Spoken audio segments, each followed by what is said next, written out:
J'ai abordé cet hôtel par sa situation géographique qui est très importante. Il est situé à côté de la place Vendôme, donc un quartier emblématique de Paris.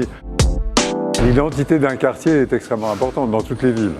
Je pense qu'on ne peut pas faire le même hôtel, si vous voulez, à Paris, si vous êtes situé dans le 8e ou si vous êtes situé dans le Marais ou si vous êtes situé dans la place Vendôme. C'est le quartier, vraiment, le centre historique de Paris. Alors, je suis parti d'une idée très simple qui est le mélange d'ancien, de 18e et de modernité qui se rencontrent, qui se bousculent un petit peu. Puis l'effacement du temps aussi, qui est la mémoire. On va voir les traces effacées sur les tapis, sur les portes, comme si le temps s'effaçait petit à petit.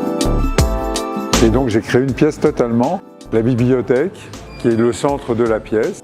Et puis ensuite, vraiment des coins canapés, des coins confortables où on peut s'isoler, avec un grand mélange de mobilier qui va du 18e au contemporain. Moi, j'avais la volonté de ne pas être en parquet, par exemple, ou une chose comme ça, mais avoir un sol très très fort, comme au 18e où on avait des cabochons blancs et noirs ou des choses comme ça. Donc c'est un sol d'albâtre, donc qui est assez spectaculaire parce que c'est assez rare et qui couvre toutes les parties communes de l'hôtel. J'avais envie de redonner de la lumière, de la clarté, une pièce vivante, quoi. À côté des portes que l'on voit là, il y a des luminaires qui sont très beaux, qu'on a dessinés spécialement. Ils font allusion à la joaillerie, comme un bijou de femme. Donc il y a dans plusieurs endroits des allusions à la joaillerie aussi, puisqu'on est à côté de la place Vendôme. Donc moi je voulais faire une pièce pour le desk qui soit totalement inhabituelle, c'est dans une grande table.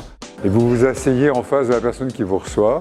Et donc vous êtes au même niveau, vous n'êtes pas debout, vous n'êtes pas sur un comptoir d'accueil. Et partout il y a ce mélange de brut mélangé avec l'albâtre qui donne ce côté très sophistiqué, très luxueux. Et puis il y a l'effacement aussi en images, parce qu'il y a une photo de la place Vendôme qui est en train de s'effacer.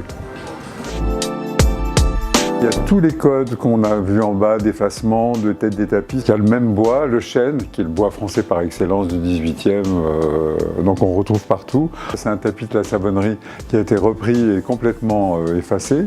Et après, le reste est mélange contemporain, donc pour ramener de la chaleur, de la douceur, de la clarté.